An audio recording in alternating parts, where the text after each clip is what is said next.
tout le monde, bienvenue à une autre vidéo de résumé de la semaine, mais en fait, cette semaine, on ne fait pas qu'un résumé de la semaine, on fait un résumé de l'année, parce qu'évidemment, aujourd'hui, c'est la dernière fois que je vous parle et que je fais un résumé en 2017. Alors, oui, je ne sais pas si vous êtes comme moi, mais oui, ça a passé vite, puis pas à peu près. Vous savez, on pensait à toutes sortes de choses. On regarde toujours avec du recul ce qui s'est passé dans l'année. Puis je suis obligé de vous dire que si on regarde ça d'un point de vue positif, où il est arrivé beaucoup de choses malheureuses, mais il y a aussi du positif dans tout ça. Puis je vais vous prendre le meilleur exemple avec ce qui s'est passé avec les prédateurs sexuels. Ils ont été dénoncés. Et puis ça y a été par là, cette année-là. Il y en a un puis un autre qui a été dénoncé. Fait que j'ai l'impression qu'il y a une nouvelle ère qui s'en vient. La loi de l'omerta, ça, même au niveau des femmes qui se font abuser, puis c'est fini. Là, on dirait que là, il y a une nouvelle tendance qui vient de s'établir en 2017. Et puis, je pense que c'est la bonne chose. Les fameux prédateurs sexuels, ben, ils en ont pris pour le rhume. Et puis, toutes les couches de la société y ont goûté, des plus riches aux moins riches. Alors, c'est clair qu'ils sont plus à l'abri. Puis j'espère que ça va continuer comme ça, parce que comme je vous dis, c'est un point positif là, en 2017. Là, parce que il y avait, on dirait, une certaine loi de l'omerta. Il y avait, en plus de l'omerta, il y a aussi, parce que c'est un sujet qui est assez touché, parce que les femmes avaient peur à toutes sortes de choses, à leur famille, à leur avenir, à leur revenu. Puis là, c'est en train de disparaître parce que là, on voit que eux, ça ne les affectera pas. Ça va seulement qu'affecter les personnes visées, c'est-à-dire ces fameux prédateurs sexuels. Alors, je pense que c'est une bonne chose. Puis il était temps, là, parce que je trouve que 2017, là, pour que ça arrive, c'est un petit peu sur le tard, mais en tout cas, comme on dit, vaut mieux tard que jamais. Puis un autre point positif, si vous voulez remarquer, parce qu'encore une fois, ça, c'est dur de trouver du positif là-dedans, mais notre ami Trump, on avait-tu peur que ça soit juste du négatif, que ça soit un petit peu un taré entre les deux oreilles, mais je suis obligé de vous dire que si vous regardez ça de façon honnête et objective, il était un petit peu moins malade qu'on pensait qu'il l'était.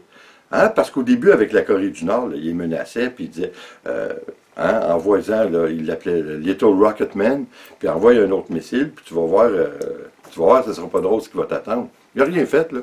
Fait qu'en fin de compte, c'était juste du vent. C'était juste n'importe quoi. Par-dessus le marché, il l'a menacé, quoi? 4-5 fois. Là, c'est rendu qu'il est prêt à négocier. Fait que c'est clair qu'en fin de compte, il n'est pas si fou que ça. Je pense que c'est juste comment on dit ça? Un méthode actor. C'est un acteur qui va méthodiquement. Mais je pense qu'en fin de compte, c'est juste pour s'essayer, puis se gonfler la poitrine, puis après, ben, il dégonfle, puis c'est ça.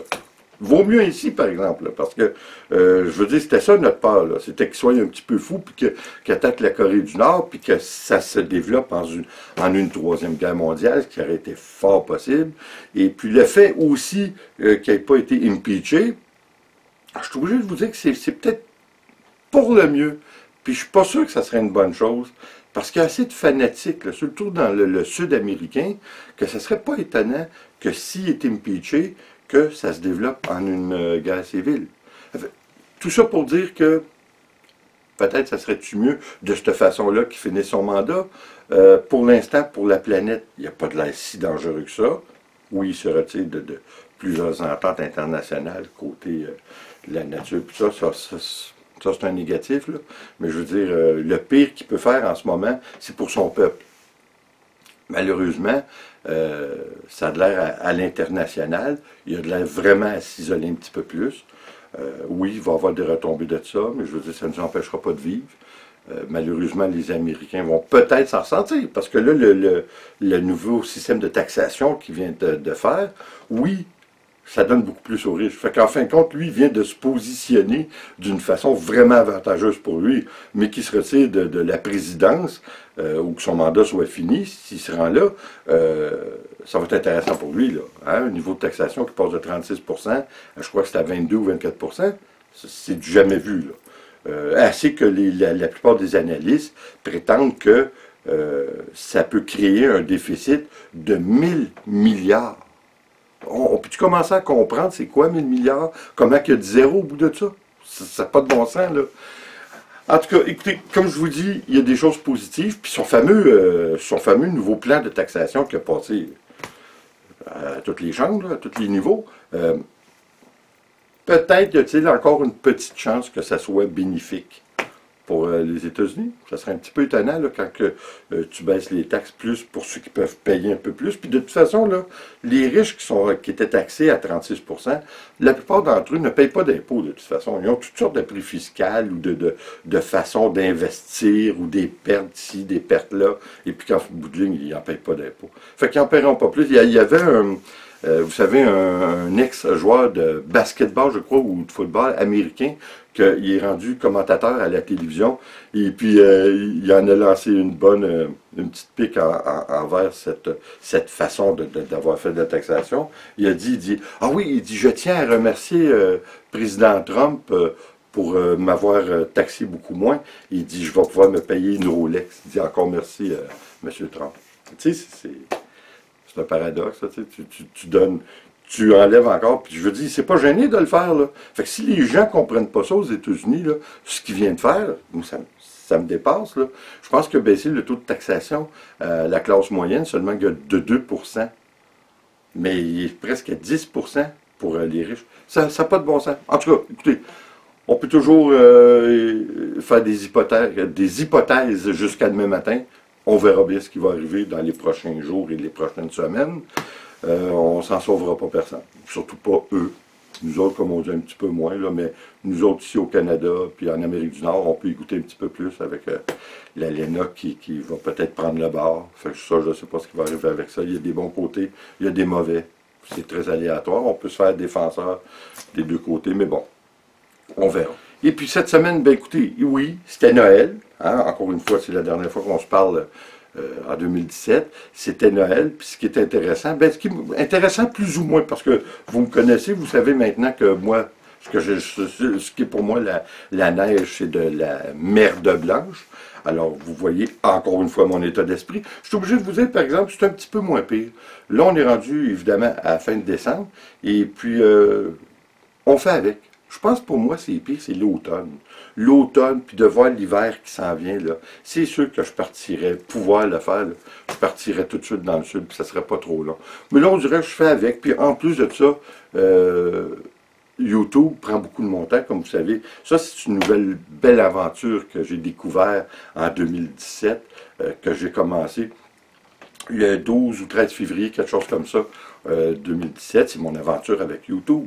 Je suis obligé de vous dire que, oui, ça donne beaucoup d'ouvrages parce que je suis rendu à faire 12 vidéos par semaine que j'édite puis que je fais, mais c'est tellement intéressant, c'est tellement enrichissant d'un point de vue humain. Je ne m'attendais vraiment pas à ça. Je ne m'attendais pas de mettre autant d'intérêt et d'effort dans ça, mais c'est vraiment agréable ce que ça fait. L'interaction qui commence aussi avec les gens, des gens que c'est drôle parce qu'il y en a qui ont des petites choses là, comme rien, là. C'était vraiment d'une façon humoristique, puis que je l'ai pas mal pris non plus, mais, tu sais, comme il y a une femme m'avait dit, une femme en Europe, elle avait dit, ça serait bon, peut-être vous mettriez des sous-titres pour qu'on vous comprenne. Que, ça, je peux le comprendre, entre parenthèses, mais c'était drôle parce que, comme je vous dis, ça m'a pas offensé, là. J'ai trouvé ça même charmant de dire. Puis elle l'a pas dit d'une façon méprisante. Elle l'a dit d'une façon un petit peu en humour. Et puis c'était drôle parce qu'il y a beaucoup d'autres personnes que on dirait ça les a un petit peu choqués puis ont pris ma défense. Je les remercie, là, mais c'était vraiment pas nécessaire parce que je sais que c'était pas fait de façon méchante, là, puis j'ai trouvé ça vraiment drôle. Mais c'est le fun, encore une fois, comme je l'ai dit, qu'on s'ouvre à la planète en faisant YouTube. On s'ouvre à la planète, et comme j'ai déjà dit, ce que j'aime aussi, c'est que je laisse un héritage à mes enfants, mes petits-enfants, puis peut-être même mes arrière-petits-enfants, qui est au travers des vidéos que je fais, ils vont peut-être voir l'essence de qui j'étais. Parce que vous savez, on parlait de ça justement avec ma cousine qui est venue hier. Et puis ma cousine a dit, tu sais, on n'était pas curieux à l'époque. Elle a 70 ans aujourd'hui. Elle dit, on n'était pas curieux à l'époque. Elle dit, je sais même pas Elle dit, c'était quoi le nom de mon grand-père puis de ma grand-mère? Parce qu'elle, quand elle est née, son grand-père et sa grand-mère étaient déjà décédés. Parce que son père avait 45 ans lorsqu'elle est née. C'était une grosse famille. Mais tu sais, tu penses à ça aujourd'hui, c'est malheureux, mais ça ne se reproduira plus. En fait, de moins en moins. Parce que ce que ça nous donne, les téléphones intelligents, l'Internet, YouTube, tout ce que vous voudrez, ça nous donne la chance de garder des souvenirs des personnes d'une façon visuelle et pas seulement que sonore. C'est intéressant. En tout cas, je trouve qu'on s'en va vers un temps que l'arbre généalogique ne sera plus que des mots sur papier. Ça va être une figure, ça va être la personne qui parle, un peu comme les artistes et les acteurs qui ont fait des films. Alors, encore une fois, cette semaine, ça a été intéressant parce qu'à Noël, imaginez-vous donc, c'est la première fois que ça m'arrive, j'ai été obligé de passer la souffleuse dans mon entrée. Ça me frustrait un petit peu au début de faire ça, mais vous savez, tant qu'à être en hiver, j'aime autant avoir de la merde blanche que de rien avoir, que du froid. Alors, je pense que c'est un bon compromis. On a passé, là je suis obligé de vous dire, on a passé un Noël, oui, très blanc. Là, comme vous voyez, là, je vous montre un petit peu, j'ai filmé un petit peu les images quand j'ai passé les souffleuses. Non, effectivement, c'est pas très agréable, mais on essaie toujours de prendre du positif dans le négatif. Puis là, ben, le positif, c'était le fait que tant qu'à avoir un hiver, on l'a avec de la neige. Puis à Noël, c'est intéressant d'avoir un Noël blanc. Alors, vous savez, ça a été bien. Puis ça nous fait une activité à faire parce qu'évidemment, oui, à l'époque, j'ai déjà fait du ski, j'ai déjà fait un petit peu de tout là, en hiver, surtout de la motoneige. J'ai eu la première motoneige que j'avais 9 ans. Alors, j'en ai fait de la motoneige jusqu'à l'âge de peut-être 27 ans, 28 ans.